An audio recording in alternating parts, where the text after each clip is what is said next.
টেনশনের কোনো কারণ নাই।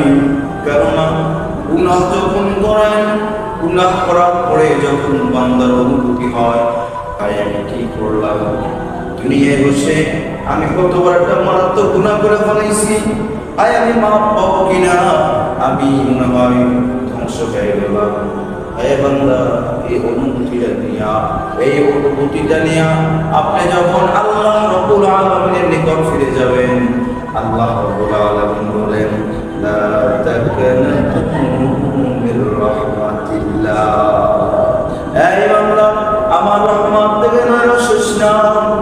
তার মানে বোঝা গেল আসমান এবং জমিনের মাঝে যতটুকু জায়গা আছে, এই জায়গা ভর্তি যদি আপনি গুনাহ করেন, পাহাড় সমান পরিমাণে যদি আপনি গুনাহ করেন, টেনশনের কোনো কারণ নাই, টেনশনের কোনো কারণ নাই। আল্লাহ রাব্বুল আলামিন বলেন, বান্দা সারা জীবন গুনাহ কইরাও যদি শেষ সময় একবার আল্লাহ বলে দাও, ওই আল্লাহ বলার কারণে, আমি আল্লাহর প্রতি রুজু হওয়ার কারণে আমি আল্লাহ জীবনের সমস্ত গুনাহ খাতাগুলো মাফ করে দেব। শুধু এতটুকু করি না বান্দা, আসলে আপনি জানেন না, আমি জানি না আল্লাহ কতটা মায়াশীল দুনিয়ার ভিতরে। আল্লাহ রাব্বুল আলামিন 100 ভাগ থেকে 1 ভাগ পরিমাণ মায়া মানুষদেরকে দিচ্ছেন, 99 ভাগ মায়া আল্লাহ নিয়ে গেছেন। 1 ভাগ মায়া পরে আমরা দুনিয়ার জমিনে ফাঁসিতে ঝুলি, দুনিয়ায় বাঁচতে চাই না। কোনো মেয়ের প্রেমে পড়লে মনে মনে বলি, ওকে আর পাইলাম না, আমি দুনিয়ায় থাকবো না, দুনিয়ায় আমার থাকার ইচ্ছা নাই।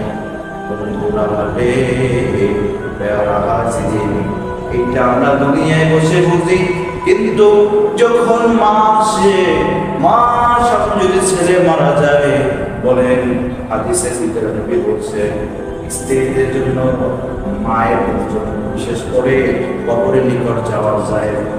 বলে হুজুর কেন বলছে?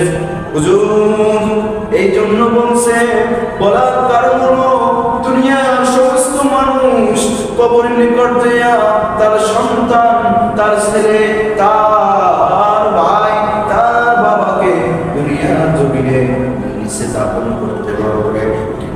মা এমন একজন মা, সেই মা সন্তান মারা যাওয়ার পরে জমিনের নিচে দাফন কইরা কবর থেকে ওঠার ক্ষমতা রাখে না।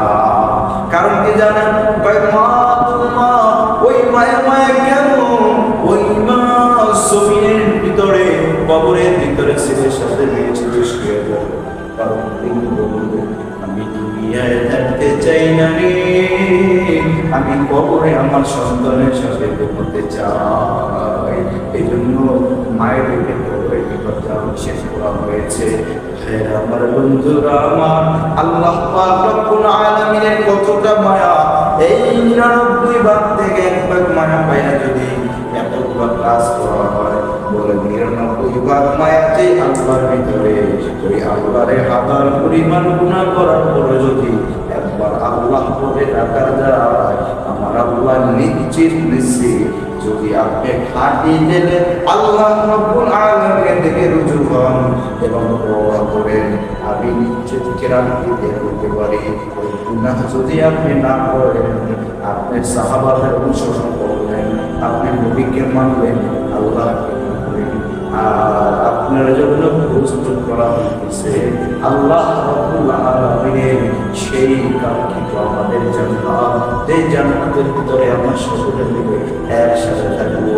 আর আল্লাহ আমাদেরকে সুন্দর সুন্দর করে সালাম দিয়া আমাদেরকে তার নিজের কণ্ঠে কোরআন তেলাওয়াত শোনাবে, সূরা আর-রহমান শোনাবে। দুনিয়ায় বসে আমরা পড়ি আর রহমান আল্লামাল কুরআন।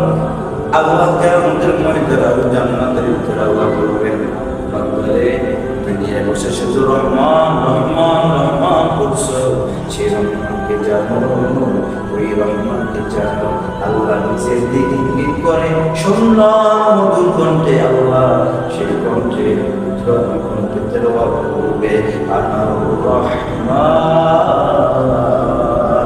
ওই রহমান হলাম আমি